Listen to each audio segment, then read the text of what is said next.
Hello, I'm REM, and these are all the books that I read in January of 2026. So, we start from The Wise Men of Helm and Their Merry Tales by Solomon Steinman. If you do not know, the Tales of Helm are a common Jewish folktale about the town of Helm, where everybody are fools. And this is just a collection of those stories, and I absolutely loved it. There's not much more to say. I think it was great. Then I read Heretics Anonymous by Katie Henry, of which there is a lot more to say. This is about an atheist teenager who is sent to a Catholic high school, and he joins a bunch of other kids who have like this group called Heretics Anonymous, who are not Catholic or one who is Catholic, but doesn't necessarily agree with the way that the school is run. Um, this book I really enjoyed for until the ending, and then the ending really I was really annoyed with it. I felt that it was like, oh, that while our character did not actually convert to Christianity, in essence, he did convert to Christianity and Christianity's ideas, and I was really annoyed because, like, I was like, I wanted the character to say atheist, and even though he technically stayed atheist, it didn't feel like he actually stayed atheist. Then I read Inky's Amazing Escape, How a Very Smart Octopus Found His Way Home by Simon Gamarine and illustrated by Amy Schindler Safford. This is a picture book about a famous incident where a octopus in a New Zealand aquarium um, left the aquarium and went back to the ocean. It had the potential to be very interesting. It was not. Both the writing and the illustrations were pretty boring, and so even though the story itself could have been so interesting, it fell so short, unfortunately. Okay, then I read Elusive by Amy Lou Jones. This one fell higher of my expectations. Fell higher? I don't know. You know what I mean. So this is a superhero story. It's a sci-fi world where one of the side effects of a certain vaccine was that a very, very small percent of the population, I think like 0.03, that's still more of the population than there are Jews in the world. That's funny. I didn't realize that until now. Get a superpower. And in the US, which we are following, if you have a superpower, you have to work for the government. There's no other option. Except, of course, if you become a criminal. So we are following our teenage main character, who is a criminal. She is a thief. And she ends up, in the beginning of the story, getting in quite a lot of trouble, and that basically makes the plot happen. And I really, really ended up liking this book. Well, it's not like my favorite book of all time. I thought it was, and I thought it was overall well done, especially for like the second half. I had a lot of trouble getting into it because I felt that the suspension of disbelief, I cannot suspend my disbelief enough for how this world worked. Like the fact that the vaccines were destroyed because these people had superpowers, the fact that everyone with superpowers was expected to work for the government, despite the fact that 0.03% of the population, which is again more people than there are Jews in the world, which there are not a lot of Jews in the world, but that's still quite a lot of people. Like, imagine if you expected all the Jews in America to work. Well, there are actually 20% of, like, New York is Jews. Anyways, but you get what I mean, right? It doesn't really make sense that all these people would work for the government. So I had a really hard time suspending my disbelief, but when we got into the parts of the story that didn't require talking about that, I really enjoyed it, and I really liked that we didn't have a pushed romance, though we did have a pushed friendship, which did annoy me. So, like, this wasn't my favorite book ever, but I did like it. And I do want to really continue the series. Then I read The Metamorphosis and Other Stories by Franz Kafka, which was translated by Donna Freed.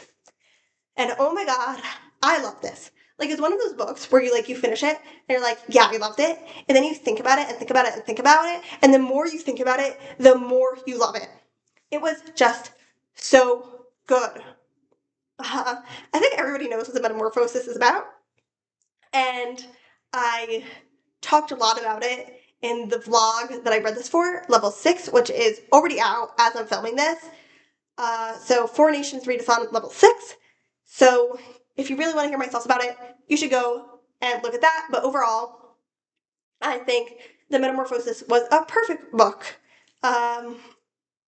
and I really liked it. Oh, and one thing I did learn, I am taking a class about, well, I was taking a class, the semester finished, but I was taking a class about the legend of the golem, and the teacher mentioned how in the early 20th century, one thing that was on the mind of Jews a lot was the existence of how rampant rape was, and because of all the pogroms in southern Russia that had happened at the end of the 19th century.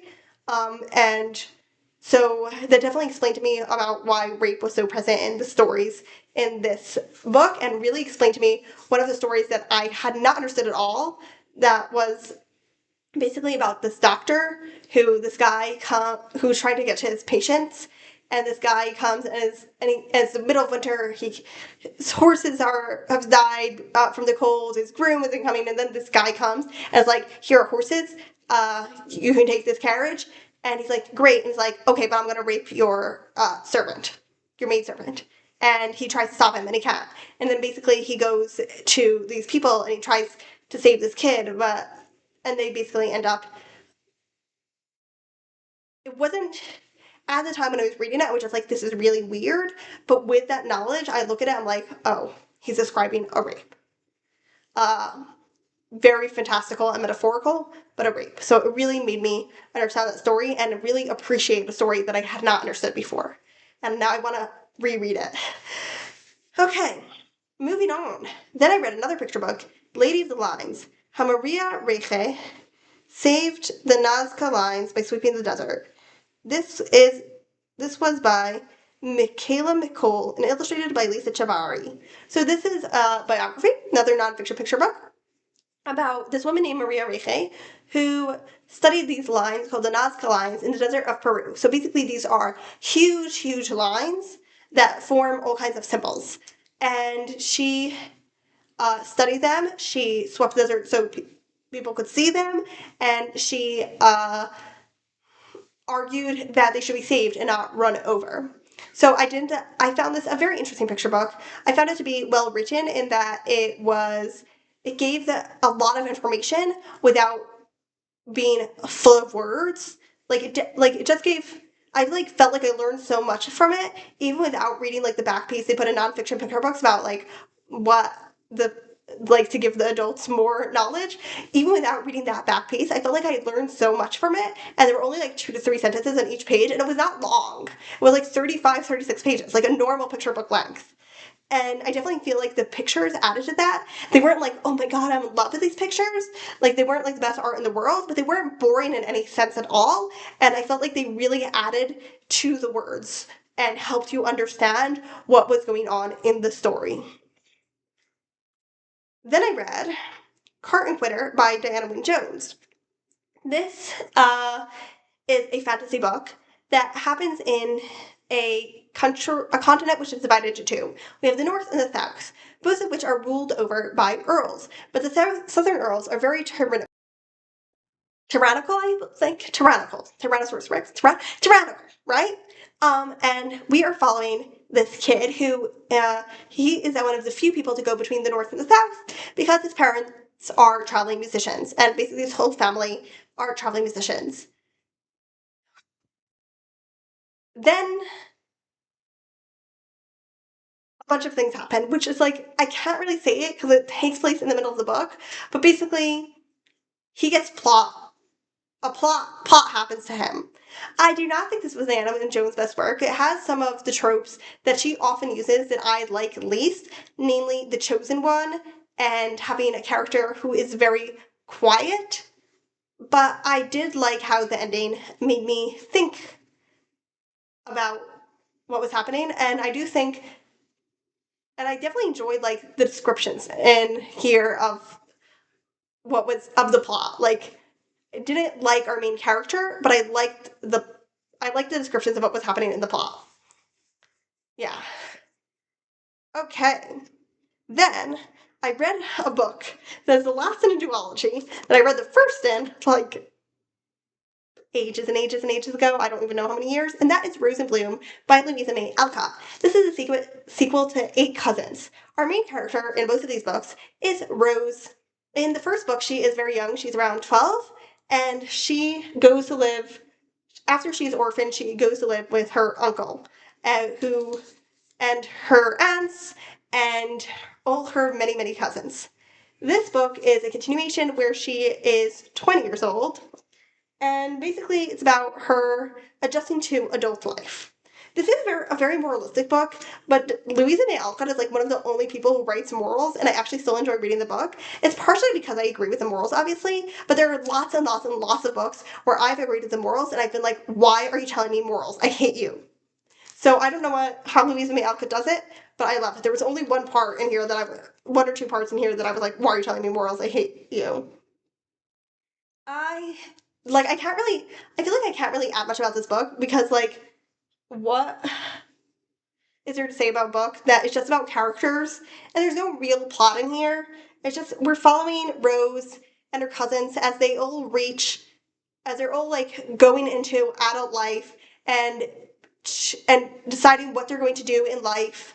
And I just thought it was really interesting, and I really liked seeing Rose and her struggles, and as she like she comes in the beginning of the book, and she's a very, very clear idea of what profession she wants. And that does not change throughout the book. However, we see her contending with what that profession actually means. Not and she knew this. She knew part of this, she knew how people would react to it.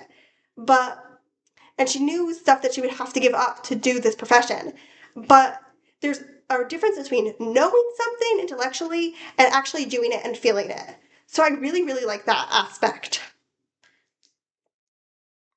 I also liked the development of one of her cousins. I think he's autistic, but I really liked how we, in the beginning, see him from a perspective of someone a bit silly, the same way we saw him as he was a kid. And he does develop as a person, but we also see Rose change. And the fact that she changes and he changes enables her to see him also from a different perspective. There was a part with a different cousin, which I did not like, but I cannot go into because it would be like major spoilers.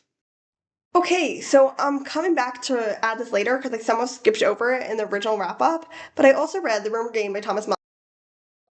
This is a historical fiction set in Boston during World War II. And we're following two characters. We're following a Irish Catholic character who is one of the few Irish Catholics in the FBI, and we're following a Jewish reporter who her role is to find out all these rumors that people are spreading about the war and find out if they're true or not, and then like write what she found. And they both end up getting involved in investigating anti-Semitic hate crimes happening in Boston. I really like this book. I don't think the mystery was the best, which is why I didn't describe it as a mystery, even though it technically is a historical mystery and not just a historical fiction. However, I don't think the mystery is the best. But other than that, I really did. Overall, I liked the characters. They weren't like the best thing ever, but I really did like them, and I most of all liked their relationships with each other and where it went. I also liked the historical setting and the topic, which was interesting enough, it was based on our reporter was based on a real reporter. Okay, then another book that I really love was Your Life Has Been Delayed by Michelle I. Mason. This is a book about a teenage girl who is on a plane on August 2nd, 1995, from New York to St. Louis. When she lands, however, she lands in St. Louis on August 2020. Now, this book was written before Corona. It was published after Corona, but it was written before Corona, and the author didn't decide to she's going to keep it in 2020. She's not going to put it a year earlier in 2019. I don't know why, but that's what she decided to do.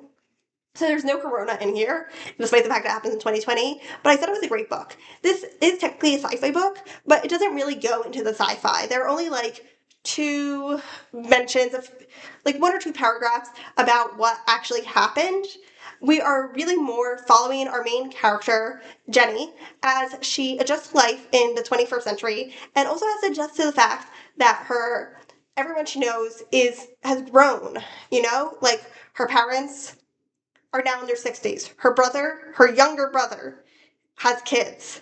Her best friend has children her age.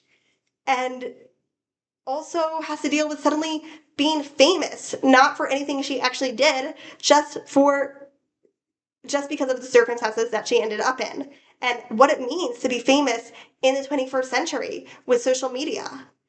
And I absolutely love this book. Yes, I did not like the romance.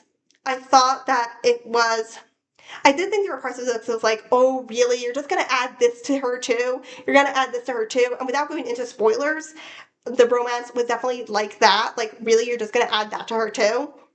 But overall, I absolutely love this book. Michelle I. Mason, you are amazing. Okay. Then I read the last two books I actually read today. The first one was Slow Plane. Wow, my English, I can't say it properly, and now Slow. This is a Reish, by the way. You see that there's two of them? Slow Plane by Benjamin Tene, illustrated by Me'il Moses. This is a collection of folktales and fairy tales, mostly from Poland, with a few from Czechia, a few from England, and one from Italy. And the illustrations are woodcuts, I think. I didn't find them to be amazing. I didn't find them to be horrific. Didn't love them, but like they're fine. But I did love the collection of fairy tales. I love, obviously, Benjamin Tennant collected them. I assume he also translated them. This book came out in 1968. I'm going to assume he knew Polish. And I absolutely love how he translated them. It really was a language that's like, on one hand, it's very easy to understand. It's after all a collection of fairy tales and folk tales, so it's a children's book. And on the other hand, it really does make you feel like, oh, you're in a folktale, fairy tale. And at the same time, there's this very interesting thing that a lot of times people do when they translate to Hebrew, which is that the books they're translated are, for the most part, they have no connection to Judaism, right? But they will like connect it to Judaism. And I don't mean like, oh, they'll put Jews in the stories. There are no Jews in the stories. And it's very much focused on non-Jews. Like, the amount of serfs in these stories, because the Grimms were the ones who collected like the most famous fairy tales, and then there's Charles Perrault and Hans Christian Andersen, all of who were Western Europeans. We don't get as many Eastern European stories, so I have never encountered these many fairy tales and folk tales about serfs as I have in this book. But like, let's say he'll be like describing a king, and he'll use a verse from the Tanakh that describes kings. That's what I mean, that I find very interesting. I don't think it's good or bad, I think it's neutral.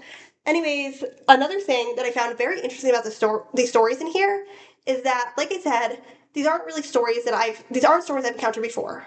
But a lot of them had connections to stories I've encountered before. Like, I'm not just talking about general fairy tale tropes. I'm talking about stuff that you're like, you look at it and you're like, oh, okay. I know a fairy tale that's probably like the same fairy tale, just told in different places, and that's how a bunch of details got changed. But like, the main aspects of the story are exactly the same.